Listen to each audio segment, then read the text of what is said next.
Ladies and gentlemen, welcome to another Sigma Life Hangout. Today we're discussing sports, yachting in fact.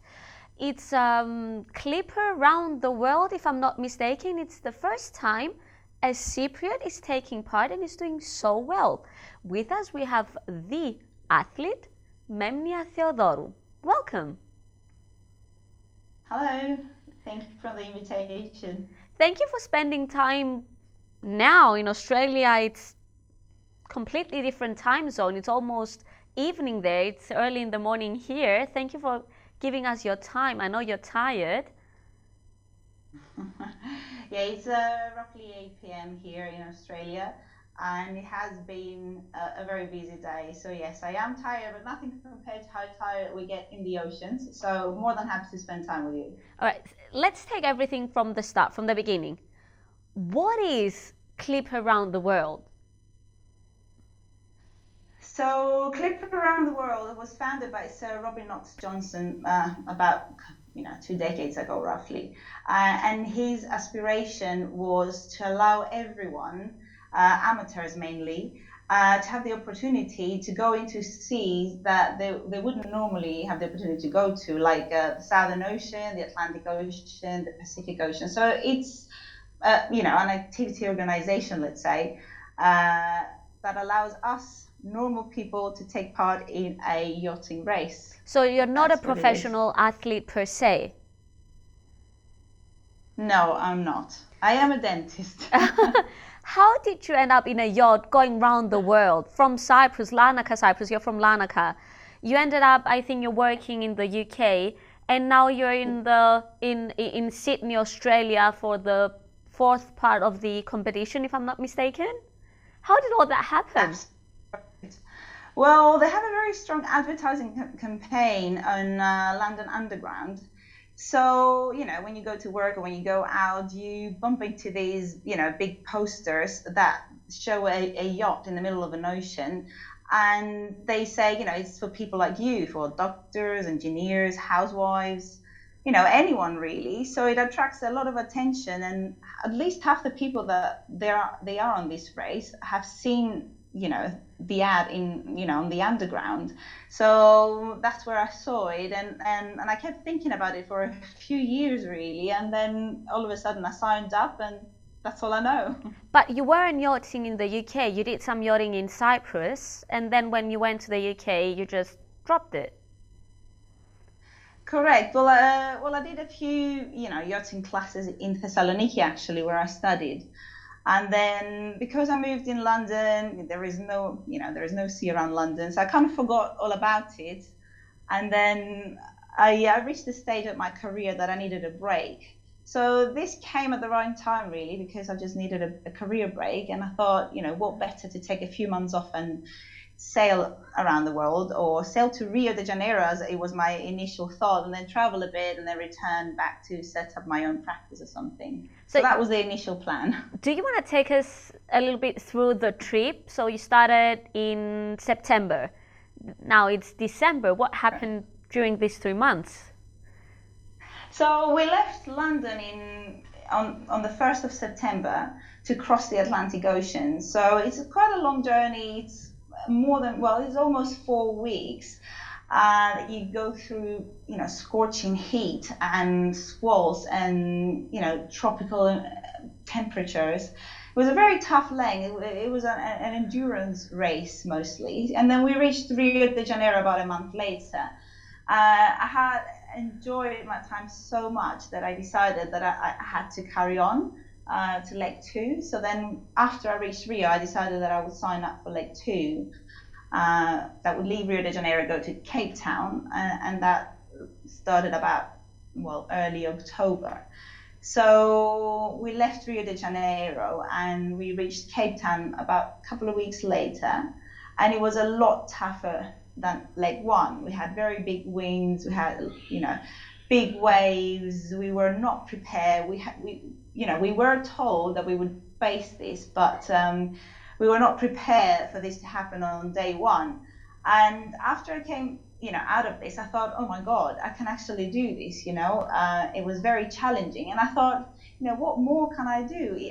And why not signing up for leg 3? So then I signed up for leg 3, thinking that the Southern Ocean has a majestic nature, that has very high, very big waves, big rollers as we call them, and it's mainly downwind sailing. So all the waves are kind of behind you, and then you go up from the crest of the wave, and then you just kind of slide down to the trough of the wave. So it was all very fascinating, and I decided to sign up for leg 3. That would have been my last one, because by that time I had run out of money. So I decided that I couldn't spend any more of my money or my parents' money or take a loan to carry on. So I was prepared to end the race in Albany in Australia.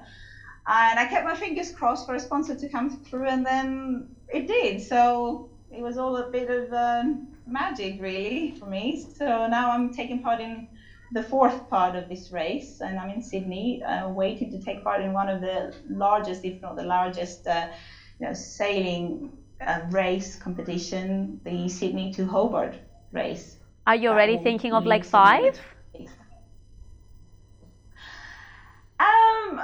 Well, as it stands, my financial situation hasn't changed, so I can't support leg 5. But should a sponsor come through, then I would seriously consider it. That this is the aim. If I find some support, then I will carry on. So this is a shout out to everyone watching. Please sponsor the only Cypriot athlete joining the race to finish leg 5 as well. Obviously, Correct. She has the strength and the Yes. will to do it. So why not sponsor her? Yes, exactly. What was the toughest part of the competition so far, of the race? The toughest part? Well, we've had a lot of tough days, so it's hard to pick out one. Was there a I think the day or a toughest one- part that you said, okay, I've had enough, this is as far as I go, I can't handle it anymore, I'm in too deep, I need to quit? Was there a day like that? There wasn't a day that I said I need to quit, but there were a few days that, the thought crossed my mind, like, what am I doing here? This is not for me. And I have to tell you that it hardly has to do with sailing. I mean, we've had very tough days sailing-wise, but that's not what gets you. It's the living in a 45 degrees angle. It's the boat slamming about and you can't even use the facilities, because it's really tough. And we had some disasters with our toilets, and when I found myself cleaning the mess, I was thinking, a lot of people would have paid that money to go cruising around the world, and why am I here cleaning this mess? I could have been home in a relaxing, nice bed. But then there are rewarding moments that you say it was so worth it. What was the most rewarding so far? The most rewarding moment, I have to say, was after I finished leg 3, and looking back, I thought, oh my God, what have I achieved? I've crossed the Southern Ocean, one of the toughest oceans in the world. Not many sailors have been in that ocean. There are professional sailors that have been sailing their whole lives and haven't found themselves in that particular spot of the planet where, characteristically, Sir Robin says that the people closest to you are the astronauts, because you're so far away from any landmark. So, thinking that I've crossed that ocean and I reached a port intact with my 2 legs and my 2 feet intact. It sounds scary. It sounds scary. It was scary. It was scary, yes. But you give me the impression that you go on and do it all over again if you got the chance. Well, I would, but it's not a pleasant trip, I have to say. This is a one-off experience. I did enjoy it. I mean, yes, I would choose to do it again, yes. But you have a lot of people rooting for you in Cyprus. I don't know what's going on abroad, but I know that the Australian High Commission in Cyprus, and NGOs, women organizations in Cyprus are rooting for you quite actively in Cyprus. That's how I got to you. I need to be honest, I had no idea that a Cypriot was in this race and was pursuing, and you have a good place. I think you're second place right now. I think at the moment, as it stands, we are second, although the final results haven't come through because we are waiting for penalty points and then they will finalize. But I think as it stands, we are currently second, yes. That's amazing, though. Thank you very much for transferring to me the vibe in Cyprus, because I am isolated on a boat. I have no internet, no communication with the outside world. So I have to say that when the news reached me that I had been in the news, I had no idea about it.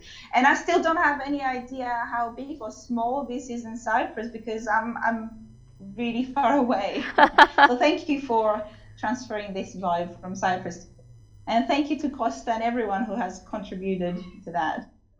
Yeah, and thank you for the whole thing that you're doing, your effort to go around the world, putting Cyprus on the map, because if I'm not mistaken, this is the first time that a Cypriot takes part in the competition as Cyprus with the Cypriot passport. You get a lot of Cypriots of second generation that use other countries' passports, but this is the first time that a Cypriot passport is actually used in the competition, and you're doing so well. Yeah, correct. I had inquired with Clipper, and they did confirm that this is the first time a Cypriot passport is used. So let's raise the money to keep you in the race. Why not? Please do so, yes. Well, if I do achieve to go around the world, I will definitely be the first Cypriot who has done so. So there's nothing that will make me prouder than that. Thank you so much for everything you're doing. I'm very proud of that as well. Thank you so much for everything you're doing, yacht-wise, as a Cypriot, as a person, as a woman. And good luck finding a sponsor. Good luck with your trip. Good luck with the race. And hopefully we'll see you up close, and we'll meet up close when you're done with this whole effort. Why not? It would be a great honor for me to do that with you. Thank you very much. Thank you for everything. And thank you for watching.